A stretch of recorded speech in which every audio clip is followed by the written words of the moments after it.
Bismillahirrahmanirrahim. Assalamualaikum warahmatullahi wabarakatuh. Perkenalkan, nama saya Nur Fadila, NIM 21022192, Prodi Administrasi Publik, kelas A reguler 6, semester 6. Baik, saya akan mempresentasikan tugas saya mengenai digital governance dan inovasi pelayanan publik.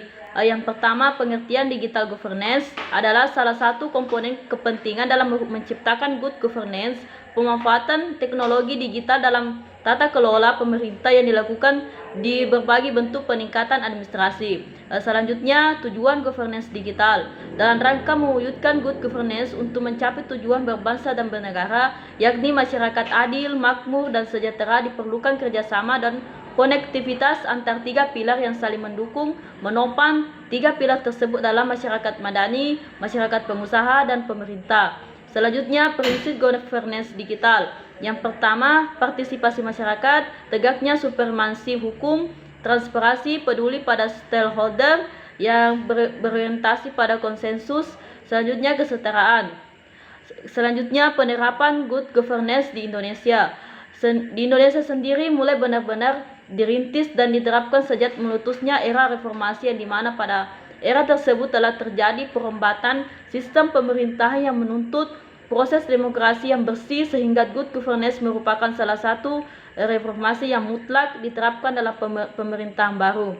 Selanjutnya, inovasi pelayanan publik. Di Indonesia sebagai sebuah negara berkembang saat ini sedang giat melakukan peningkatan pelayanan publik sebagai salah satu upaya reformasi birokrasi. Selanjutnya, unsur-unsur inovasi pelayanan publik.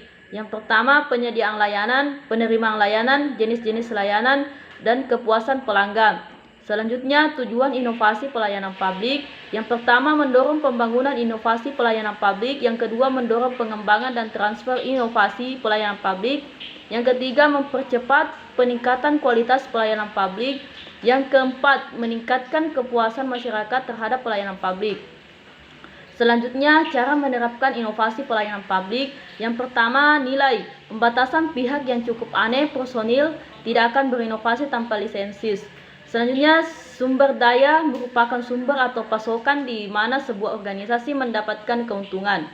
Yang ketiga, proses kumpulan yang saling terkait, kegiatan atau tugas instruktur yang melayani tujuan tertentu. Selanjutnya, proses inovasi pelayanan publik.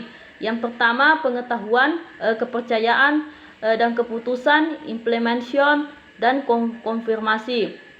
Selanjutnya, terwujudnya inovasi pelayanan publik. Yang pertama, keuntungan relatif. Yang kedua, kesesuaian. Yang ketiga, kerumitan. Yang keempat, kemungkinan yang akan dicoba. Yang kelima, kemudahan diamati. Selanjutnya, pengembangan inovasi pelayanan publik. Transfer pengetahuan, inovasi atau pelayanan publik.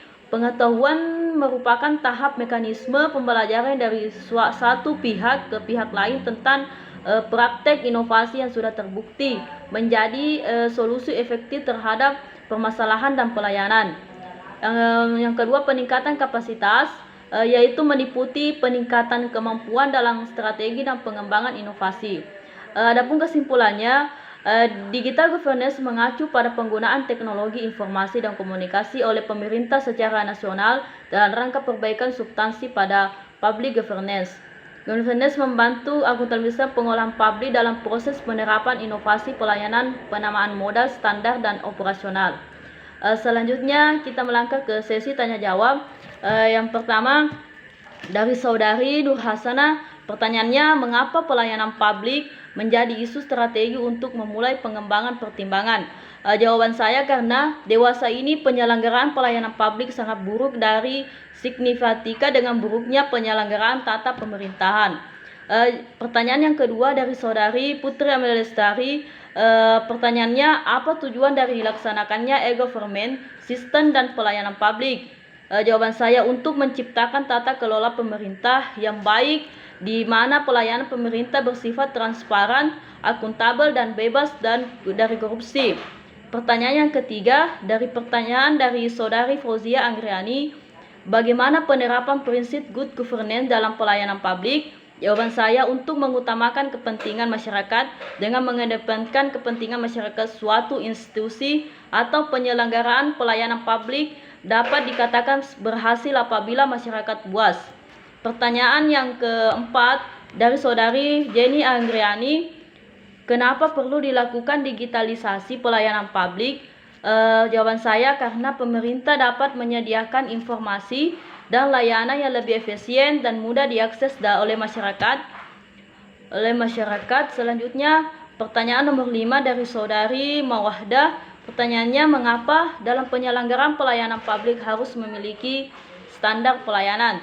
Jawaban saya, dengan menerapkan standar pelayanan publik, baik diharapkan penyelenggaraan pelayanan publik dapat dihasilkan kepuasan masyarakat sehingga pihak yang menerima pelayanan tersebut puas. Cukup sekian dan terima kasih. Assalamualaikum warahmatullahi wabarakatuh.